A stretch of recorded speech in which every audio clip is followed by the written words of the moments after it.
saying it's futile to be vegan. What's your argument? What's your justification for enslaving, harming, exploiting and killing animals for your personal gain? All right, to the extent we do, there's not, but there are loads of... You always argue necessity. It's okay to kill an animal if it's attacking you or a threat to you, don't you? So I wouldn't say... I think if someone's attacking you, be that human or animal, they're violating your rights, whether they're doing it consciously and maliciously, or as a lion needs to eat another animal to survive. Whatever the reason, you're being attacked by someone else, you have the right to use reasonable force to defend yourself. Yeah, so necessity... But that's not what we're talking about here. What we're talking about is here in the UK, right now in Norwich, you have absolutely no excuse not to be vegan. And I'm asking you what your excuse is for subjugating and harming animals on the basis that you think they're less worthy than you. Why are they less worthy than you? One part is I think I don't have a justification, but I have an excuse by just... You draw the line really far, clearly, don't you? Abusing when you don't need to animals is wrong. That's not an extreme position to hold. I think it is, actually. Let me put to you my position as a vegan, right? Let me explain to you what veganism means, because there's a lot of misconceptions, right? So yeah, I've listened to lots of these debates. I've never seen this. But let me just put to you what veganism is, and then you can debunk that. Okay? So the vegan philosophy is very simple. Animals are not here for us to serve us any purpose. They exist in their own right. So to be vegan is to avoid harming and exploiting animals as far as is practicable and possible. That's very simple and very obvious, right? The caveat to that is, we live in a world that's built on animal abuse. It's intrinsic in everything we do, buy, consume, use, everything.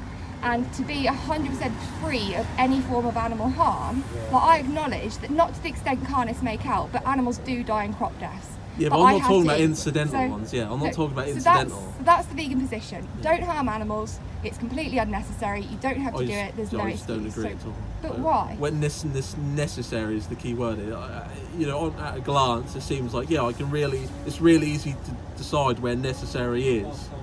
But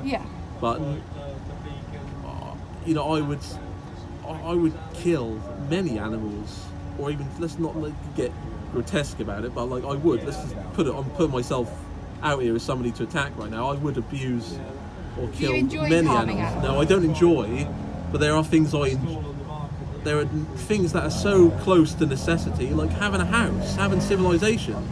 There's a point where something is not incidental. It's like sacrificing. You're not by giving up eating animals, as an example, because obviously veganism is more than just what you eat, right? Yeah, that's what I mean. But what I'm asking you is, I'm saying you're not sacrificing anything by stopping taking what's not yours to take in the first place. An animal's body, just as your body is yours, and you have bodily autonomy and integrity, that animal is a sentient individual, and they have the fucking right to govern their own body and not be a victim of your whimsical lifestyle choices. But I will sometimes feel the need to trample that right. Not so I can have a bacon sandwich or whatever. Well, why? But here you go. To live a standard of living which I find bearable.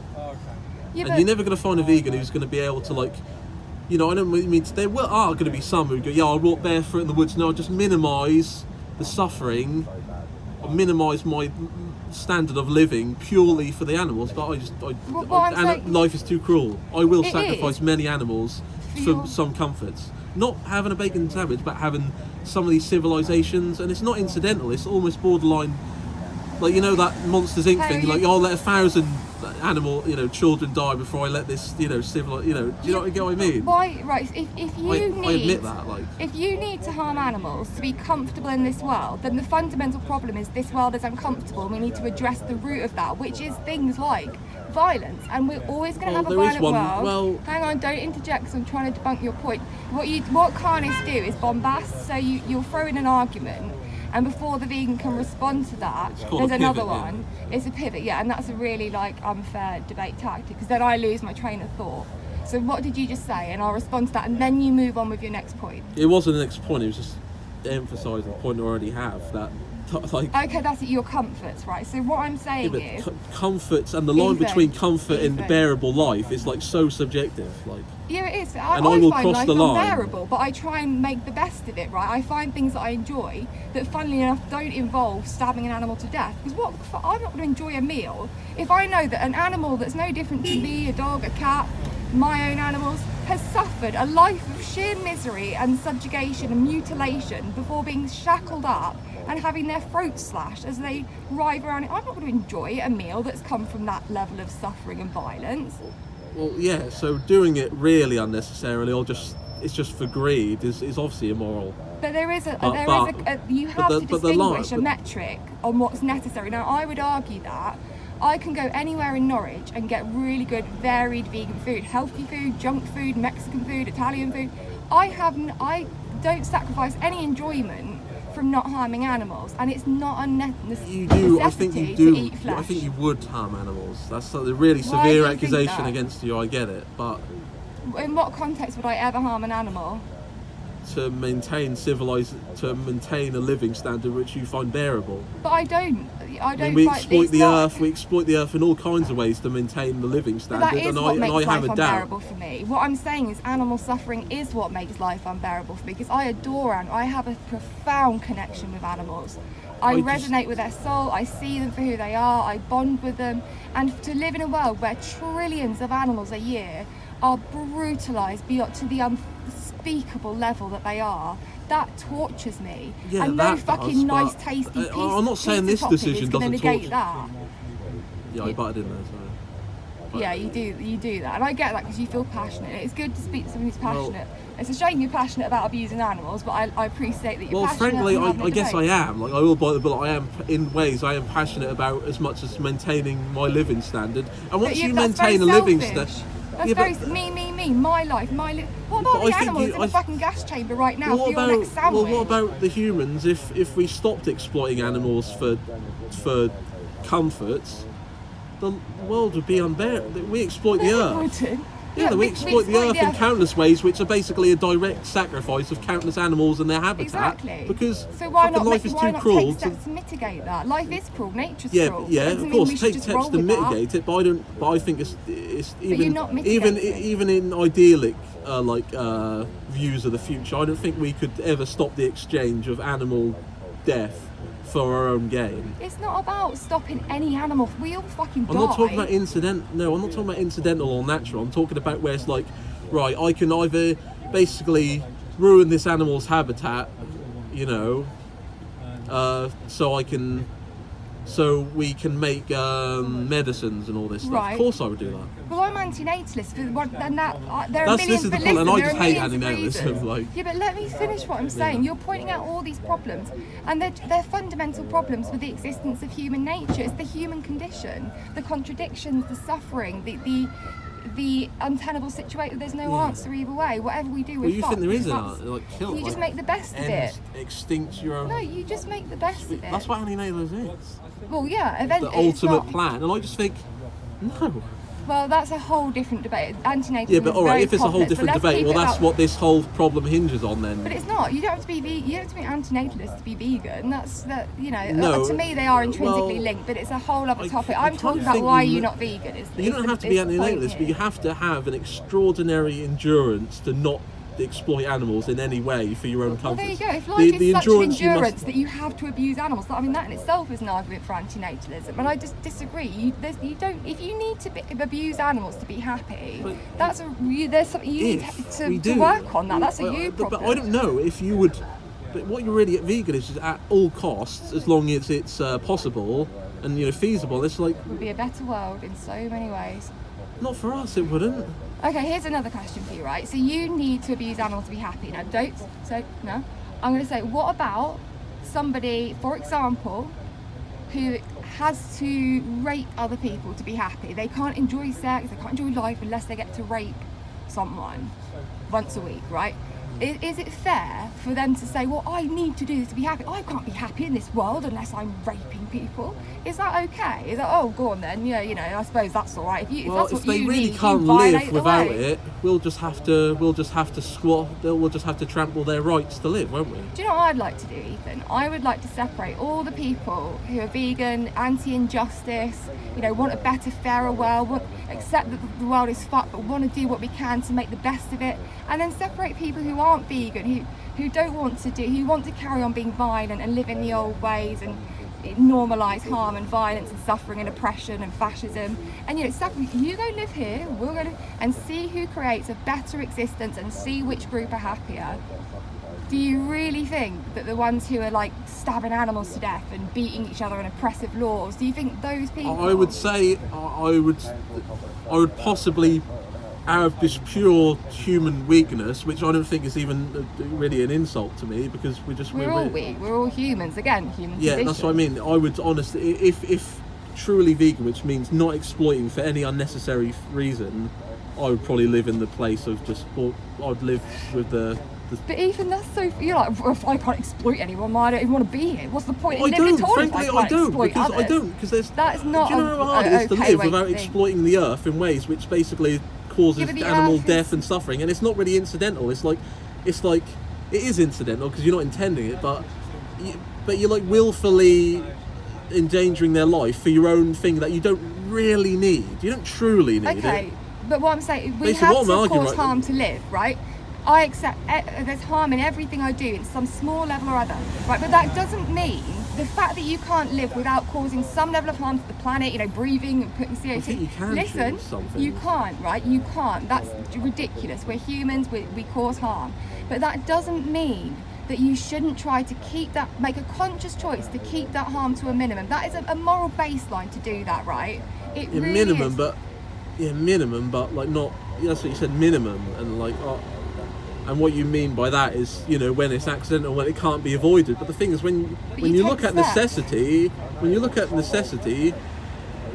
it's actually really hard to tell what is necessary for the well-being. You have to apply a metric to it and be objective about it. Like in you any can't other be objective context, about your well-being. Like in any other moral context, we're objective about how we apply laws and moral social codes. For example, it's accepted that it's not okay to go around killing other humans. We're not objective about the laws, you know. Well, no, I know that. Public order thing. It's just the hypocrisy.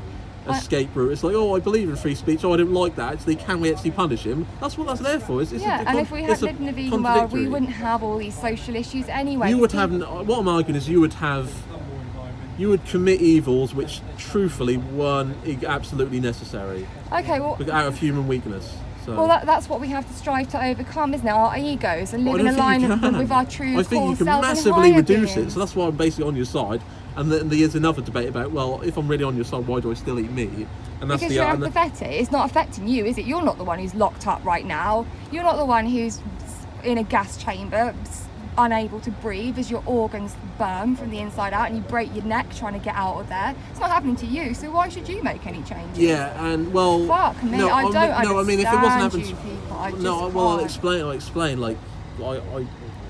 If it was happening to a human, I wouldn't want to do it. And I don't really like it happening to a pig. But the thing is, because my money is if I stop contributing to it, it makes a minimal difference. But that's not the point. I've heard and you can say one life means, well, one life is the world, but I'm already destroying loads of worlds, like I just said in my argument. You're one basically, more world? Ethan, your entire premise here is appeal to futility, which is a logical fallacy, and I'll explain why. Right? Let me put this in a very simple analogy.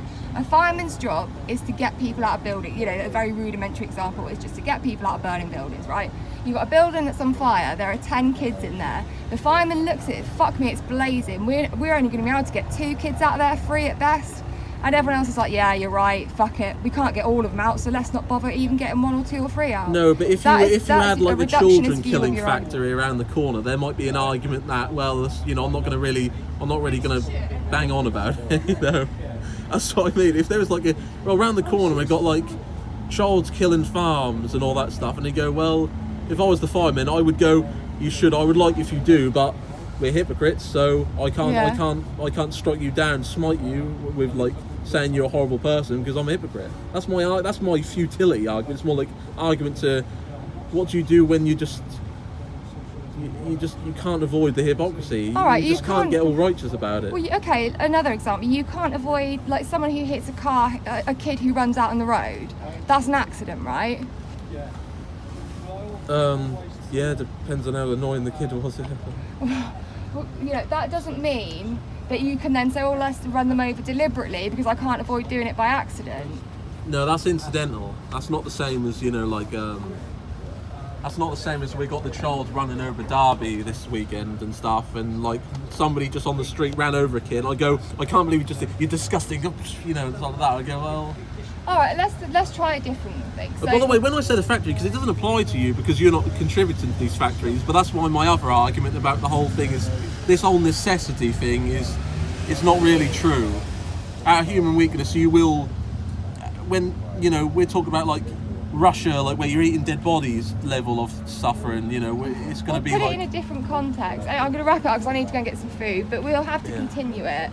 Because I've never heard any vegan. They just keep saying necessity, and that's the end of the thing. I go, well, I don't trust this person. I don't believe that if the choice between living completely naturally without exploitation, I don't think they had the willpower to do it. We'll put it in a human context. But they could theoretically do it. You put it into a human necessity. context, right? So what's the moral difference between a human? Because if you were making these arguments in favour of abusing other human beings, doing the exact things you do to animals but to humans, right?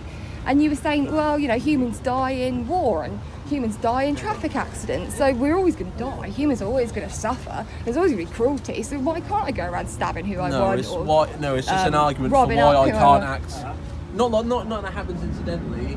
If it happens like kind of intentionally killing people, then I can't be, and I do it as well. I can't be that righteous about it, can I? I can make an appeal to them to go, look, I really don't like this. But I can't say you're a bad person because I do it. I don't think I really understand what you're saying is the problem. Like you saying something about, well, because it's necessary. We don't know if it's necessary, and sometimes it's incidental. Can you just clarify your point? I'll clarify the point. Is that when vegans say necessity? When they say what specifically about necessity? When they say you should only ever cause suffering to animals or death when it's like it's unavoidable or it's necessary, like you're getting mauled by a bear or crop death. Yeah, it's quite a reasonable proposition, isn't it? That part of it is, but not the bit where I'm supposed to believe that choice between complete no exploitation of animals compared to like a little bit just for. I believe a life without exploitation of animals, exploiting the earth that impacts their habitat. Well, and it's like in a direct exchange. It's not like, oh well, no. It's sometimes when we exploit the earth, we know that habitat is going to be destroyed. It's not like, well, maybe the deer will come and try to eat a bit of fruit or something. No, we're gonna intentionally destroy that habitat to improve our standard of living. And I just don't believe. Okay, well, let me respond. How low to that. are vegans willing to have their standard of living? It's certainly not It a necessity. It's not a bare necessity. Ethan, let me respond to that. So they are sacrificing some animals for their own let me greed, respond aren't to they? that. It's appeal to futility. You're saying animals are always going to exploit, but take away. Listen, don't interrupt because that's not okay to do. I'll only do one Ethan, thing. It's not appeal to futility. You made me lose my train of thought. You can't do that. You're bombasting. So, what did you last say? I've got ADHD. When you do that, or I've got a billion thoughts. I'm trying to pick out one, and then you blow them all away, and it's like I just don't. Where we have standards of living, and vegans keep saying, I am willing to have my standard of living. I've remembered. And I just don't believe. I have doubt. Now listen. Your standard of living does not go down by being vegan. It goes up because animal agriculture is destroying the planet. 90% of the Amazon is being razed to the ground, cleared to grow massive soya farms to feed 90% of soya in the UK that comes from the Amazon is fed to livestock animals. Right, so we're destroying the planet more because of animal agriculture, because it takes more crops, land space, water to feed and raise 76 billion livestock animals a year than it would to just use that land to feed and house. And then once you've got the big problems out of the way, not killing them for food, not killing them for shoes, easy swaps. It's not like it's going to take years of technology and science to make it possible. Easy swaps, right? Once you've got the big abuses and injustices out of the way, you then look at ways you can reduce the other unintentional things like crop deaths. You go to veganic farming, there you go. Next thing, there's animal products in my phone. Because everyone's now vegan, they're all minded to avoid harming each other and other animals. So those people work on technology that means that we don't need to use animal products in our phones. We can avoid crop deaths, we can avoid hitting animals on the road. And we do the same in a human context, and look, we have a better world. One that's still going to have injustice because we're human, but one that is infinitely better than the fascist police state that we're heading for now and the Animal Holocaust. That is just obvious. Make the best of this weird, surreal, fucked up existential situation by being kind and moral. You can and make good. massive improvements, Yeah, you can't rid, and I'm not talking about incidental, I just think they will. Where you draw the line between a human making a decision out of just greed or necessity, it's so fine line. And I'll just admit, I have doubt that vegans would. I think it's pretty clear. It's a like- burger that's made of a dead cow or a burger that's made of plants. One That's involves clear. stabbing someone. That's one example, Yeah. so that's clear. So take that decision then. And then the rest follows suit. You do be mindful to do the best you can in the situations. You're not always going to get it right, but most of it is obvious. It's common sense. It's just doing the right thing. But the thing I really don't like is when they keep saying, I reduce my animal exploitation to a minimum. I go, well, I don't believe you really truly do put it to a minimum. I'm not saying they should go live in the forest while because that's not practical. They need to involve themselves in society to make changes. But once the changes have been made, I still don't think they'd be walking in the forest and getting ball cancer without medication and stuff. Well, I don't know. I really do think it all comes down to appeal to futility. So I think we'll wrap it up. But if you get any fresh arguments that haven't been debunked many, many times, we could try. I think deep down, they haven't. They've never been debunked because every vegan debate I've listened to, they always say necessity. Put it into a human and necessity context, is never debated beyond incidental death. But it is in a human It's context. not We reach incidental. metrics. We use objective truths and facts to establish what's wrong, right and wrong. We have a moral code with each other that we don't uphold with animals simply because we feel that we're superior to them, and we are not. We are not superior to other animals. They are far more graceful and majestic and humble and honest and in tune with the earth and each other than we will ever be. Animals are just pure. They've got no malice. Animals are so much more complex than people realise. Their souls are unevolved and they can't see that in animals. The most ironic thing is that animals are so deep and complex and soulful, and it's a human's own lack of emotional intelligence and connection and ability to perceive beyond what's right in front of them. I just think they're impulsive animals. I just think that's such a. I spend a lot of. Severely lack awareness. No, they don't. That's such an ignorant. How much time have you spent with animals? Some people can't. I bond with animals very deeply, and some people just don't. But compared to us, not they their severely fault.